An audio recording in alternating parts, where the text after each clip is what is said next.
Chats with Champions, and it is absolutely wonderful to have so many people here. This program is presented by Skidampa Library and sponsored by the first dam of Skada, chartered in the mid-1800s and located on Main Street with 15 branches along the coast of Maine. We have another chat this week on Thursday, July 16th at 10 a.m. Jane McCloskey, daughter of acclaimed children's author and illustrator Robert McCloskey, Blueberries for Sal, who will talk about her father's art. Michael Putzel covered the war in Vietnam, Cambodia, and Laos for 2.5 years as a war correspondent for the Associated Press. From the Civil Rights Movement and the Watergate scandal that brought down Richard Nixon, to the White House under Jimmy Carter, Ronald Reagan, and Bill Clinton, and the collapse of the Soviet Communism from Moscow, he reported many of the biggest news stories of our generation. He witnessed the shooting of President Reagan, served as Washington bureau chief of the Boston Globe, and wrote a widely published weekly column on how technology has changed our lives. He is the author of The Price They Paid, Enduring Wounds of War, the dramatic true story of American legendary air cavalry commander and the troops who followed him in the most intensive helicopter warfare ever, and how the brutal experience changed their lives forever. The book was published in April 2015, 40 years after the end of the Vietnam War. It gives a gripping account of the war as it was fought by pilots and crewmen of one U.S. helicopter unit, and shows how those harrowing experiences continued to shape their lives for years after they came home. Mike and his wife, biographer Ann Blackman, who was a correspondent for Time magazine and a reporter for the Associated Press, have 2 grown children. They live in Washington, D.C. and South Bristol, Maine. It is my pleasure to welcome Mike Putzel.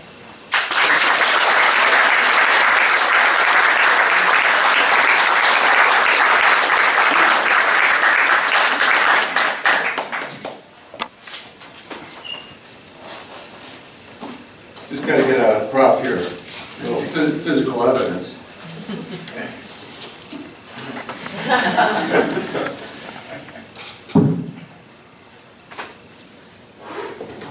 Maybe there.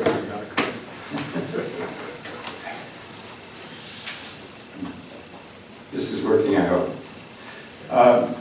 First of all, of course, thanks so much to the wonderful Skidampa Library, and especially Karen Fuller, for giving me the opportunity to speak to members of our adopted community, and for helping draw you here. I'm amazed. Struck dumb almost. And Karen approached me last year when my book was about that far from being finished. But we couldn't find a workable date, and I hadn't yet thought of what I was going to talk about anyway. I'm pleased that she very kindly renewed the invitation. And now I do have something to show for all that. Also, thanks so much to Nicole and Barbara, of course, at the Susan at the Maine Coast Bookshop, and to the other people on the library committee and staff who helped make this such a event. Some of you, I suspect, are here out of general curiosity, or to support the library and its wonderful Chats with Champions program. But I can tell by looking around that at least a few of you have come to see what I have to say for myself now that the book you've been hearing about for just about ever is actually done.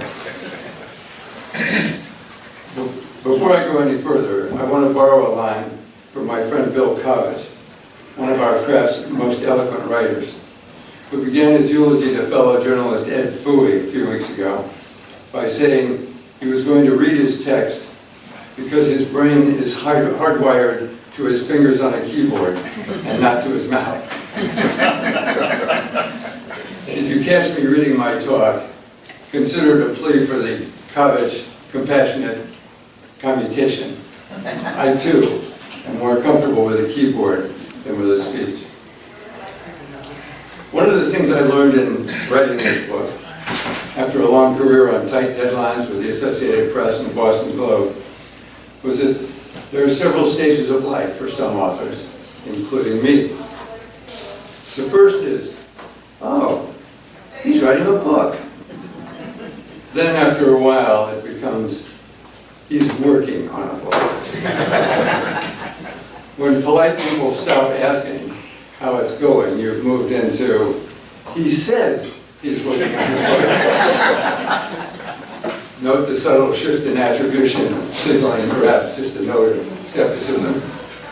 And at some point, when no one dares inquire about anything but your tennis game, you realize the book has become a euphemism in the minds of others for a project what you once said you wanted to do, but never got around to finishing.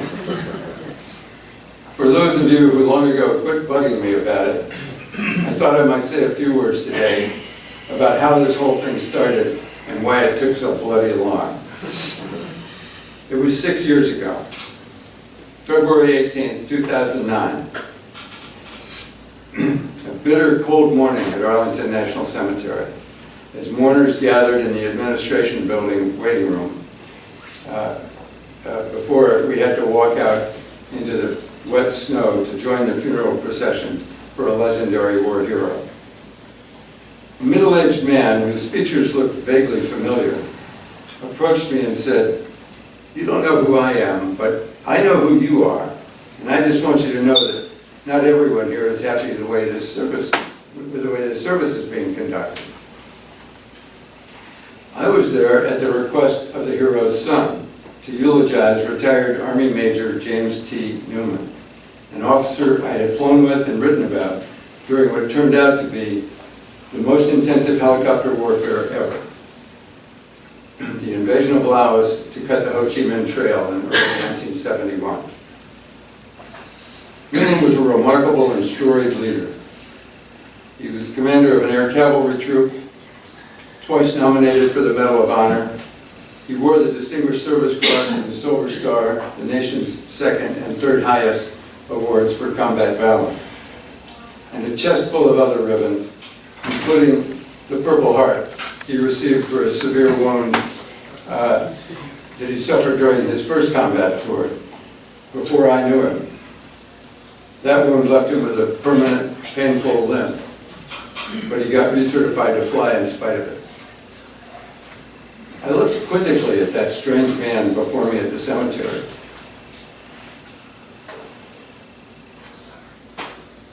Maybe.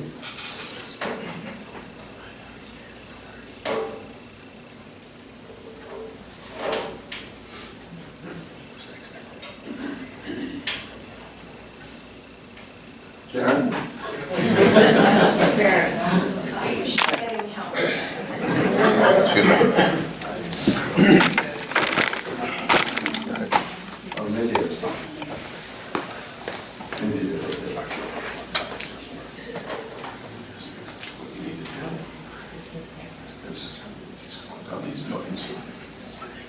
Okay.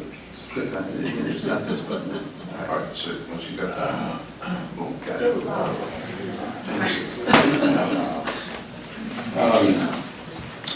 So what was not to like about full military honors for a man like Newman?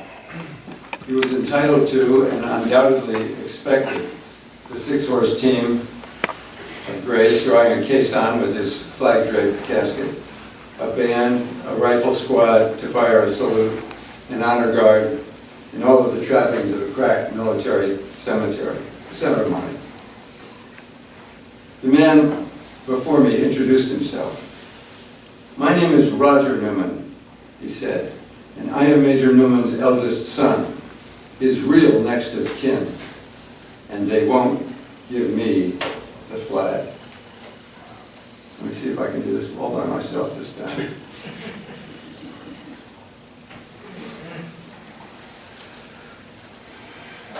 In countless conversations with Major Newman in the last years of his life, he told me he had only one child, a son born after the war, who went by Jay. It was Jay who had invited me to be at Arlington that day.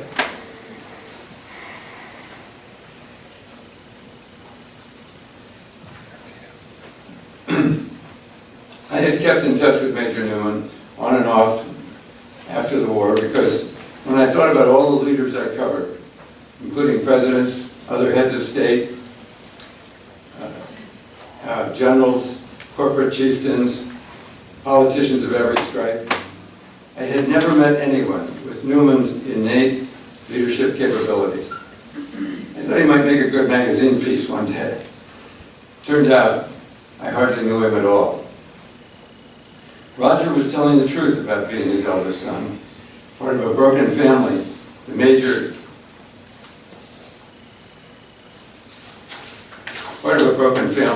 had hidden from me. Jim Newman married at least 3 or 4 times after the war, once even illegally. His last wife, number 3 or 4, I'm still not sure which, was at Arlington that day too. But they had separated and she would not be given the cherished folded flag either. It went instead to Roger's half-brother, Jay, who was, without question, his father's choice. What I learned in the days and weeks to come was that the man I knew in Vietnam was a courageous, battle-hardened leader, an officer worshipped by his men because they knew he would never leave them behind.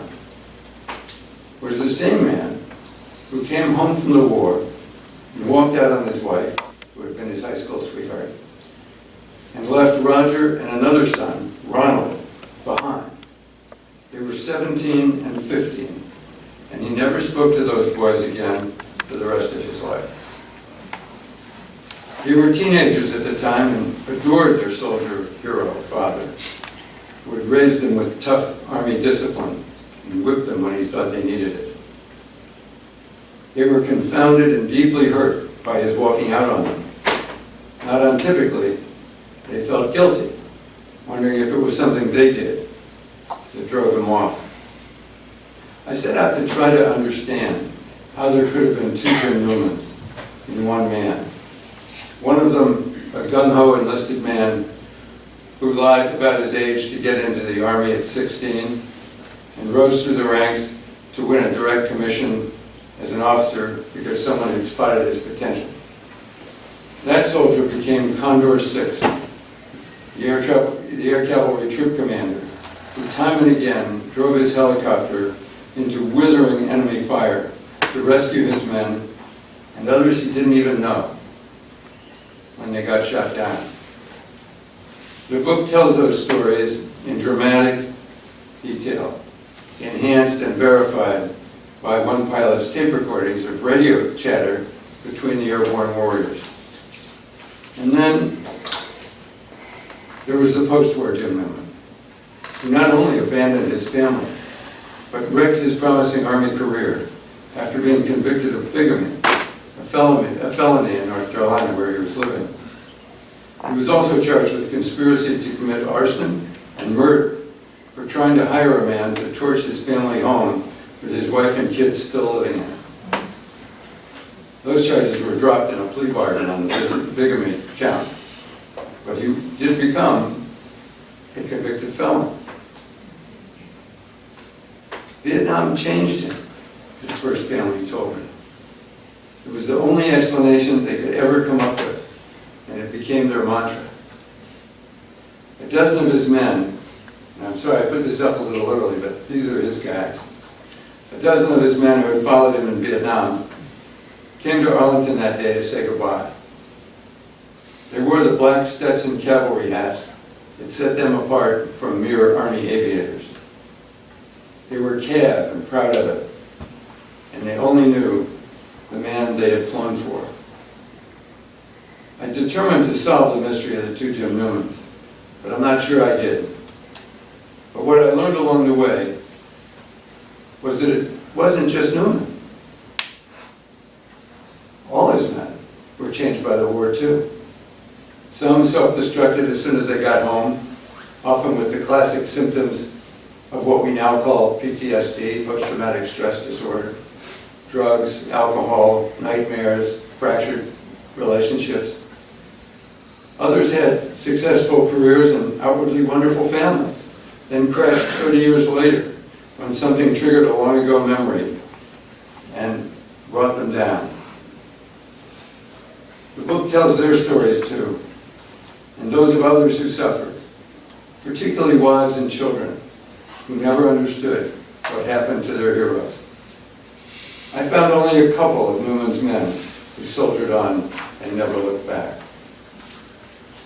What I learned from several of the psychiatrists and military historians I talked to in my quest for explanations was the apparent relationship between the intensity of battle over a prolonged period without rest and the resulting effect on fighters, no matter who they might be. Forget the stereotypes. How they were trained or how combat hardened they may be. These men flew into direct fire daily, often several times a day, for 6 weeks. Most with very little rest and no time off. Those two factors, the intensity of the combat and the lack of respite, have been associated, at least since World War II, with soldiers who break under fire. It appears that those same elements are also likely to lead to post-traumatic stress disorder. Another product of research has been identified by Dr. Charles Hogue, a retired military psychiatrist and one of the foremost specialists in the mental and physiological effects of post-traumatic stress and traumatic brain injury. Hogue's book, Once a Warrior, Always a Warrior, explored the physiological as well as the emotional toll of PTSD. What we usually think of as a mental disorder frequently causes long-term changes in brain chemistry that are difficult to reset to normal. That's one reason PTSD has such a disappointing recovery rate. Dr. Hogue's experience with one highly decorated senior non-commissioned officer helped validate my own reporting that PTSD can bring down its victims years, even decades, after a traumatic experience. I don't want to spoil the book's narrative arc for those of you who haven't had a chance to read it yet, but many people ask about the cover. I think you've seen it by now. But it has a story all its own. And for me, it tells the story of the book.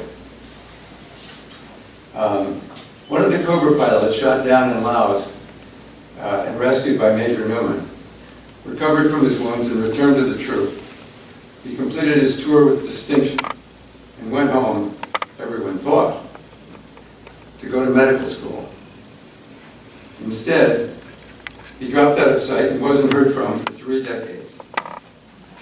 After the internet made digital searches possible, Newman located a reference to a James Casher in a small town in Washington State. He never quite figured out what he had done to get to that search page and show that listing. But it identified the person who had the same name as Newman's one-time pilot as 58 years old, which would have been just about right for a young warrant officer, helicopter pilot in Vietnam. The old commander stood up his troops, such as they were, all those years later. He sent a couple of them to locate that James Casher and see if it was the same one. They found their long-ago fellow condor living in a one-room shack in the woods with a dozen mongrel dogs. He'd been there for about 20 years. After he died a couple years later of chronic dehydration, a neighbor found his old dress uniform in a rotted-out camper on the property.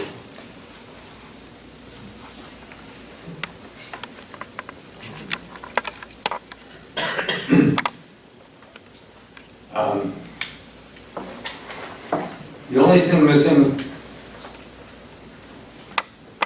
was the ribbon that goes up in the top left corner of those bars. It's always the highest level of distinction achieved by the wearer. In this case, it was the Silver Star, the nation's 3rd highest medal for combat valor. The neighbor who found the uniform was a Vietnam vet himself. And he realized when he examined the uniform that the odd man who had lived all those years in the woods, not too far away, had once been a certified war hero. The book cover, as you may have noticed, doesn't show his name, but that is the uniform, that's his rank, identifies him as a helicopter pilot and an aviator. And there's a Purple Heart in the middle there too, for the day he was shot down in Laos and wounded.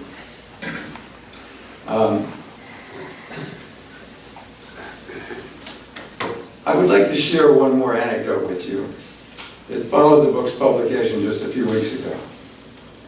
When I received the first case of books from the printer, I signed and sent them off to the principal characters in the book who had shared their stories with me.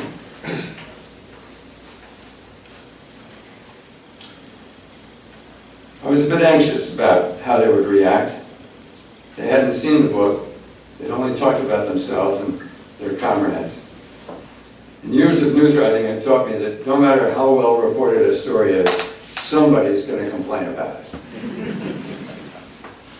3 days later, after I had shipped out those books, I got a call from Arizona and recognized the caller ID as Major Newman's most trusted gunship pilot, who distinguished himself after the war, not only as a military officer, but as an aeronautical engineer who helped design and build the Apache gunship, the successor of the Cobra that he had flown in Vietnam. He was battling an aggressive prostate cancer that the Department of Veterans Affairs presumes was caused by exposure to Agent Orange, and PTSD that was diagnosed while he was being treated for the cancer. He told me he had received the book the day before and stayed up all night reading it and had just finished. I want you to know, he said, that you have told the story I have never been able to tell my children and my grandchildren. I guess that means it was worth it. Thank you very much, and I think we have some time for questions if anybody would like to ask.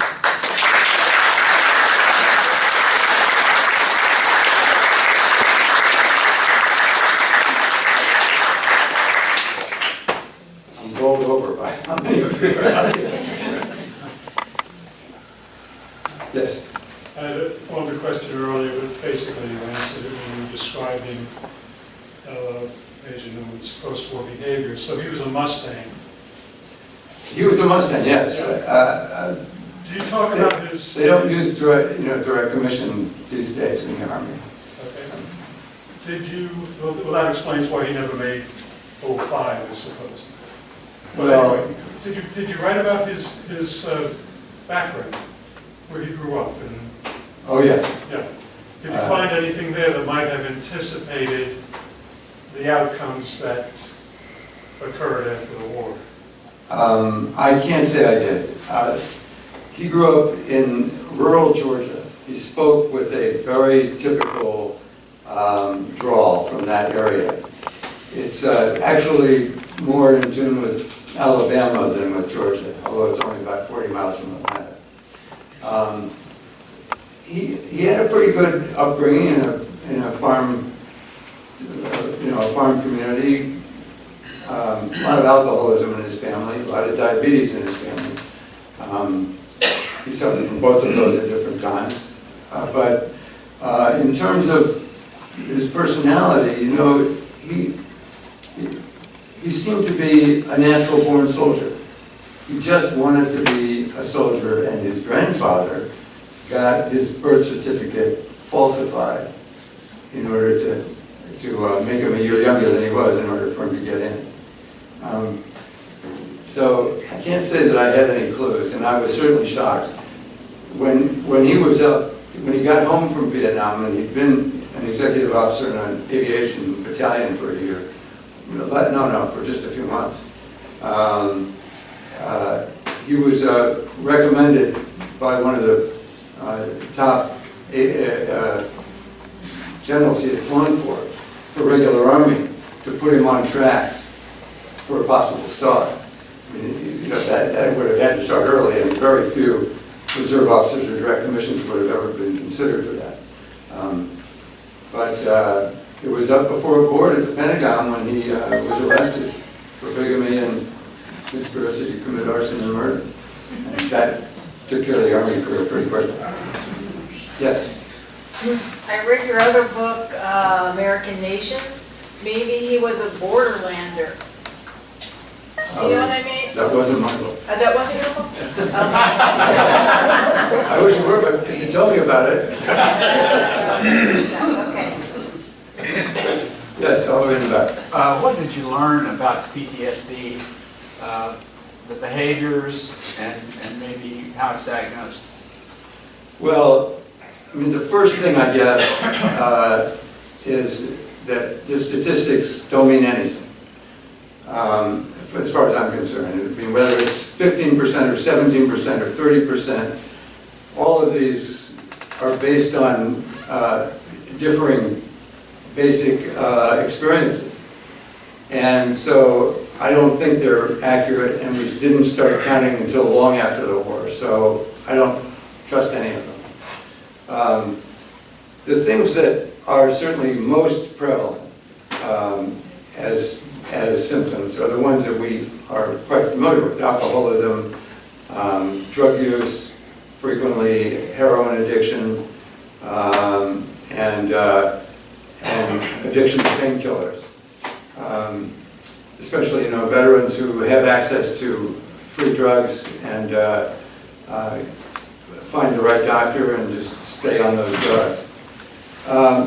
Some of the other things, one of the guys in the book says, he worked for the Veterans Administration. He was a door gunner in this unit. Later worked for the Veterans Administration helping people get classified for disability benefits, and one of those, of course, is PTSD. And he said, I can walk into a room and I know in a second, by the way people stand, you never see them without their back in the corner or up against the wall. And you notice their eyes always looking around the room. They still have the hypervigilance that served them so well in Vietnam. And that now, their bodies and their brains are still trained for it, but it's no longer appropriate. And that is one of the things that you hear over and over. The thing that was really surprising to me was what is not even recognized in the literature is what I call late onset PTSD. It first showed itself when I called a guy just to ask him how the C Troop 2nd to the 17th Air Cav, 101st Airborne Division, got its nickname the Condors. And he told me, and it became a 2-hour conversation, in which he told me how 30 years after the war, he was teaching on a little campus in Wisconsin. He was a professor. And something happened. It's described in detail in the book. He got a letter that he had written to a 4-year-old boy about his father being killed in action. He had written it 30 years before. And this letter was sent back to him. And when he read it on his screen, he couldn't get out of his chair. And he stayed in that chair for a couple of hours, unable to move. And finally made his way to the administration of the college, where the president of the college, who was a retired Navy admiral, and I think a psychiatrist, figured out what was going on with this guy and got him taken care of and into therapy and so on. But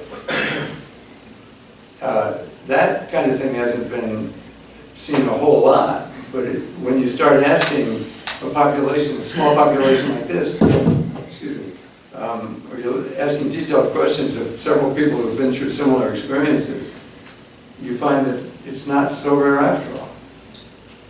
They always deny they have PTSD. Joe?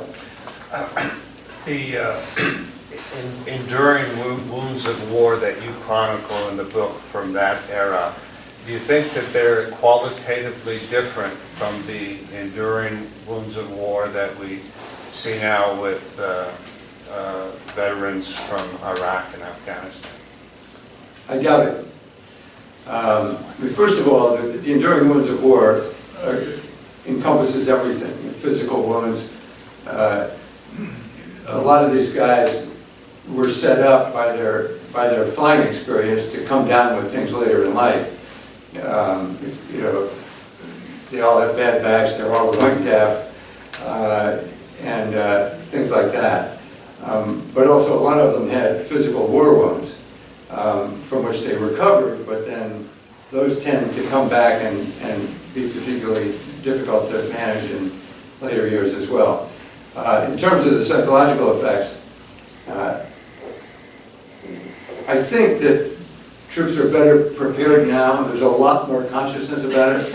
When people came home from Vietnam, the standard process was you reached what was called your DUROS, your date of expected return from overseas. You flew down to a nearby airfield where there was a charter Freedom Bird, a chartered commercial carrier, and you boarded it with 350 people you'd never seen before, and you flew out of Vietnam and back to the world, as they call it.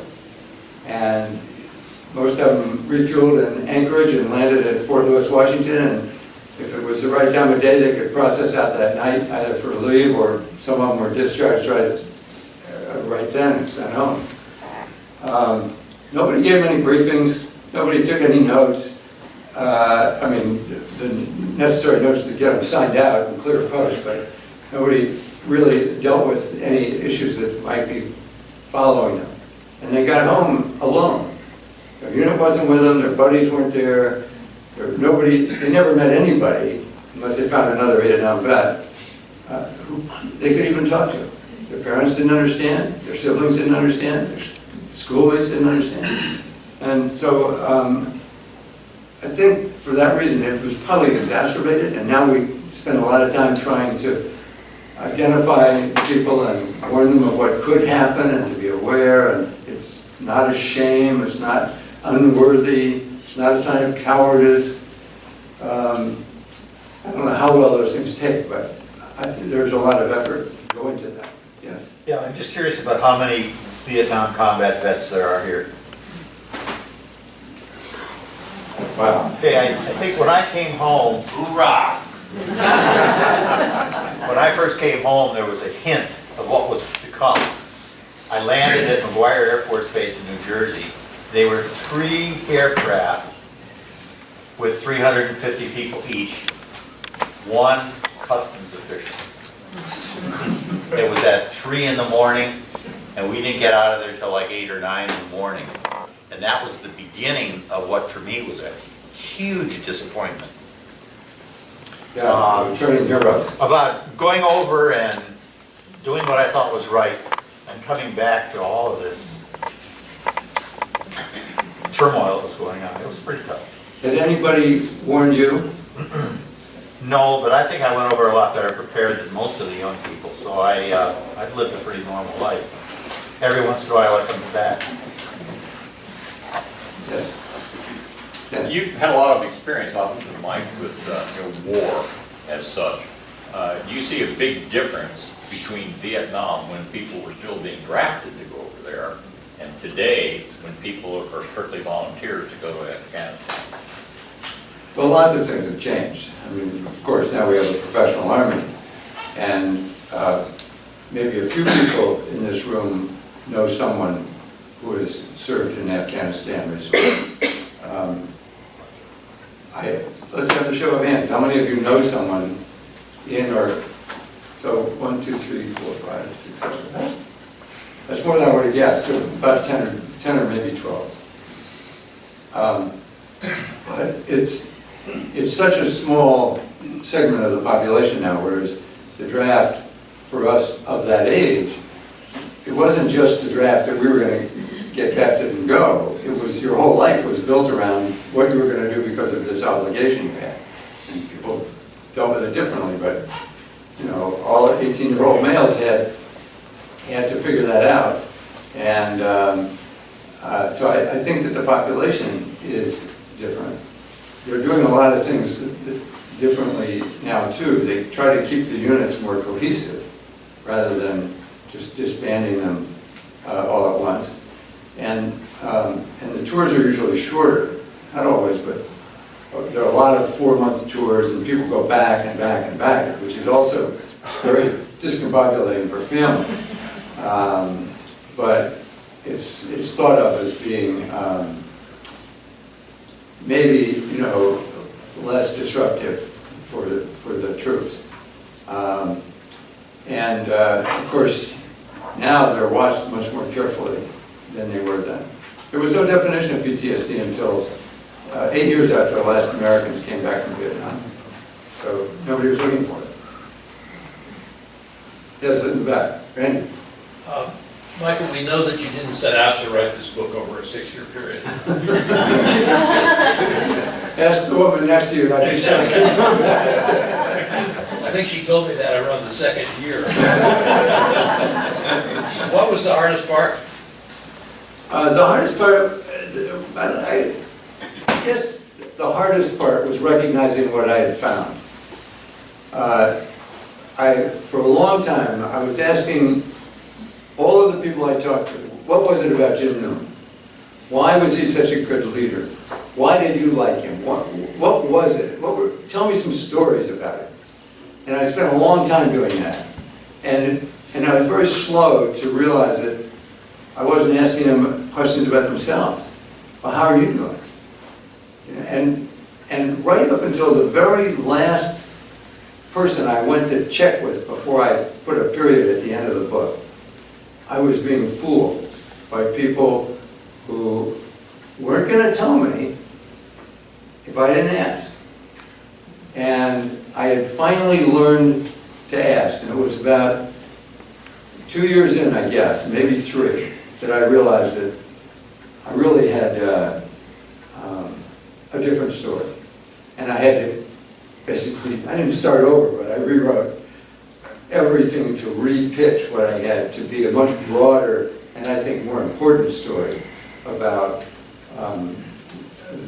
the price they paid. Yes, sir.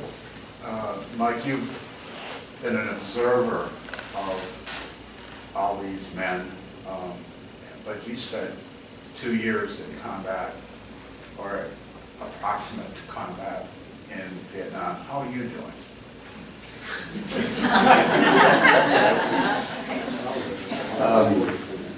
I won't tell you about last night, but I think it was more about talking here this morning. It's an interesting question. I spent 2 years there the first time, and I went home and I never wanted to see Vietnam again, and I didn't want to think about it, and I didn't have the kind of experiences that the Condors had, but I had seen a fair amount of combat, always unarmed and always dependent on other people to protect me. But I had some harrowing experiences, and it did take a while. And I struggled. And fortunately, right after I got home, I met a woman in the AP Bureau in Washington.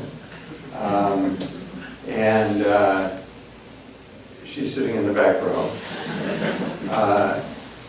And she helped me through a lot. It was very difficult. The transition was similar in one way that I could identify, and that is, I was in Washington, D.C., the news capital of the world, and nobody gave a damn about my experiences in Vietnam. Nobody asked. Well, we do. It made everybody uncomfortable. So, and it took me a while, but I always credited first Anne, because she helped so much and came to understand.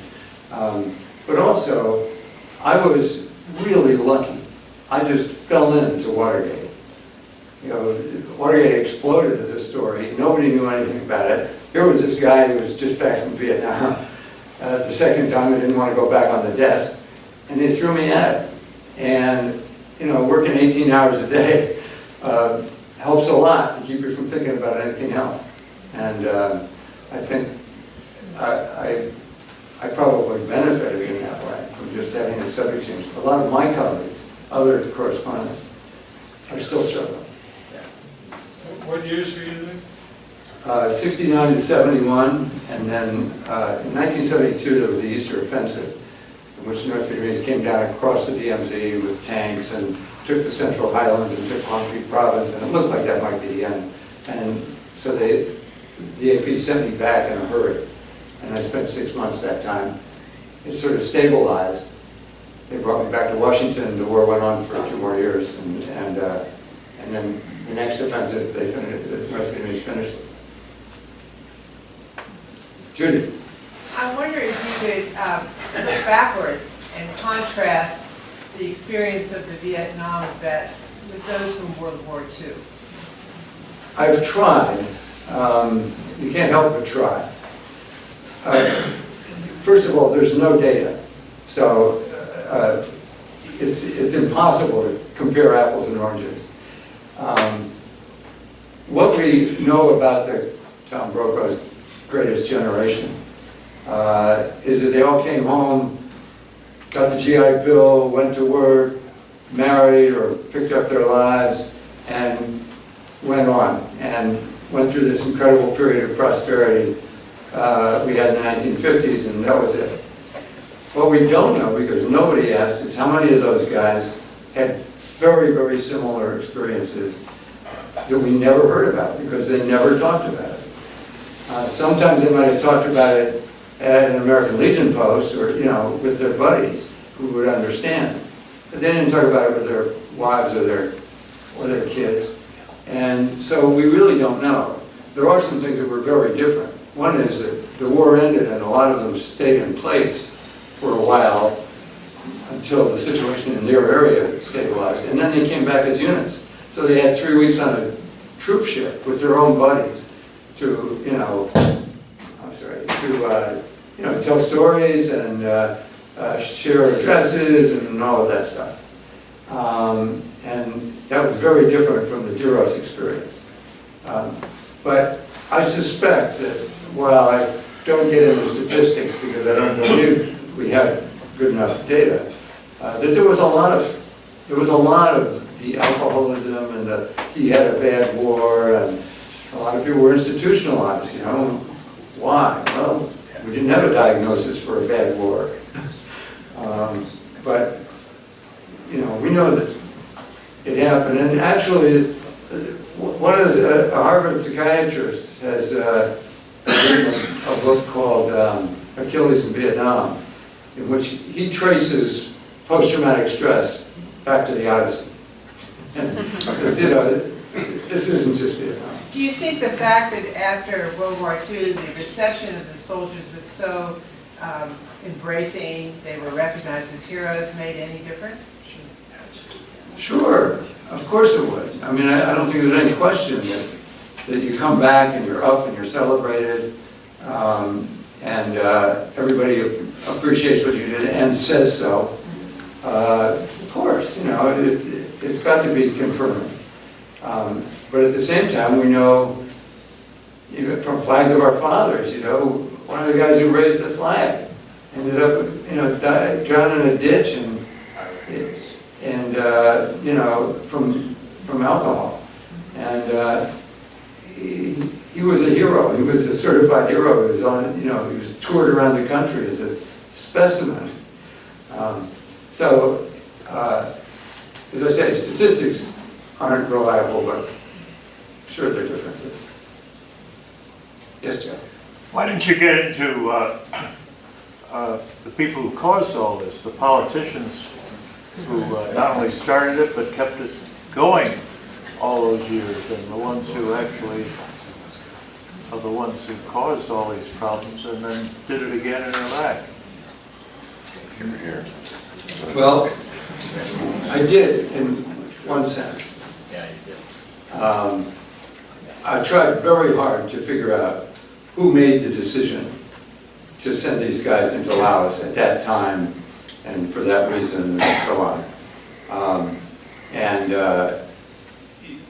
The usual suspects are named, and what I could find out, some of the documents, amazingly enough, are still classified.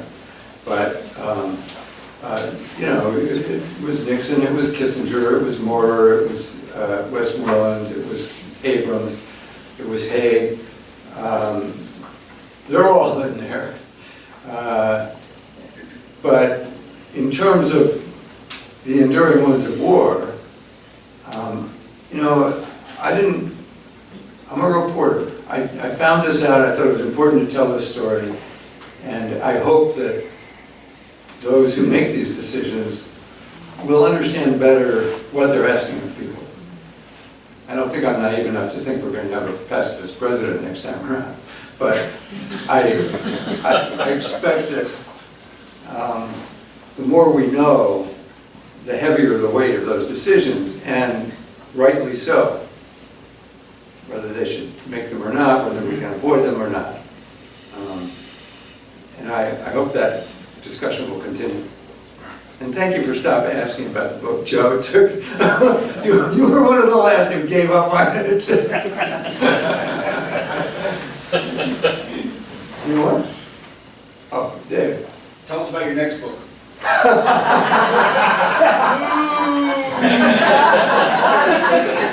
I'm very happy to say that I think you're writing it right now. No, I'm serious. The process, it's over for you, or you want to do another one? You're asking me or you're asking my wife? I am not even thinking about it this summer. I am out trying to push the book some. I'm trying to learn crass self-promotion. And, I think that's my job right now, and we'll look at that in the fall and see whether there's something else I really feel I have to say. How about you, David? He's the machine, that's it. Have you started your next one? Because Yeah. It'll be quicker.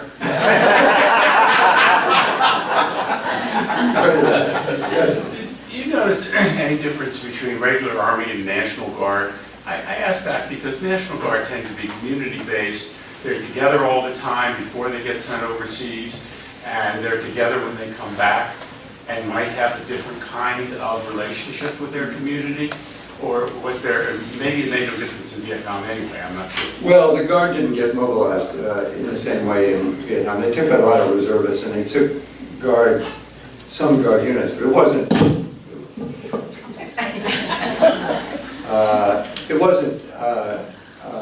nearly the same. The Guard wasn't a ready fighting force nearly as much as what the reserves and the Guard are today. But there's a very interesting series that ran on public TV about the first Gulf War. Two filmmakers from Arkansas followed one unit that was going to be called up and followed them through their training, their readiness training to get them ready to go to Iraq, took them to Iraq, went back and back several times while they were there, brought them home, and followed them afterwards. It's about a 6-part series. They're called the Renaud brothers. Their name is Renaud, the French spelling, R-E-N-A-U-D. And sure enough, a lot of those guys came back, and they didn't stay with them a long time, but a lot of them had very similar problems to what you would expect of people who had experienced combat. It was a very different kind of combat, some different. The biggest change, of course, was that instead of sapper attacks and indirect fire and that sort of thing in Vietnam, you had IEDs, these explosive devices that blew up in the roads and blew them out of their unarmored vehicles. A kind of terrorism that had not been experienced before. And that has proven to be very, very tough, both for traumatic brain injury and for PTSD. One more. Did you gain any insight into Major Newman in the dichotomy, the contrast between someone who would have unbreakable loyalty to his men, but then would walk out on a family? I guess I should say, first of all, I've never forgiven him for dying without telling me. I felt so cheated that I couldn't go back and ask him the questions about how could you do this. But I think, I guess this is right to say, he married a woman who was totally unsympathetic to children who weren't her own. And I think she helped push him away from his first two sons. She was married to a friend of his, a fellow major in the United States Army. They were in Vietnam at the same time, they were at Fort Bragg at the same time, they all knew each other, they were social friends. And I don't know whether her husband was still in Vietnam when he came home, and I don't know whether she made a play for him first or he made a play for her, but that affair led to the bigamy charge, led to the rest of the things. And she ended up a very, very disturbed woman. And I suspect that she helped run off those boys, but I don't have any evidence of it. She's died since too. I don't know if any of you has read a completely different book called The Boys in the Boat. But the protagonist in the boat was forced out of his family even younger. Was he 10 or 12? And how he amazingly pulled himself together. But that was a clear case of the stepmother coming in and saying, I'm not dealing with you, I don't want you here. And made his father leave him behind. Yes? I said one I more, wondered that's if it. you care to comment. You probably read the book Stolen Valor, I did, yes. and Been a while. they really play down Agent Orange and PTSD, and I wondered if you had a comment on that. Well, yes, a little bit. The VA has a terrible time trying to sort out causative factors because we're looking at things so much later and without the right kind of studies being done at the time. And so there's a presumptive element to things like Agent Orange. If you were in Vietnam and you get one of any number of cancers or there's a whole string of diseases, then you're automatically eligible for disability whether you can demonstrate or not that you got this skin disease from Agent Orange. It's both political and the available medicine. You just don't have the data. But on PTSD, for so long, and there are guys in my book. One of the guys who says he never suffered a single day of PTSD in his life to this day. And he retired as a Fallsburg colonel. And he was an infantry officer. And he said, for me and my men, it was suck it up, Ranger, and drive on. And you just don't admit it. The people who do are cowards. They're looking for a break. And he believes all of those things. Not quite as much as he used to. The book has done a lot of convincing because they turned out to be friends of his. Thank you very much.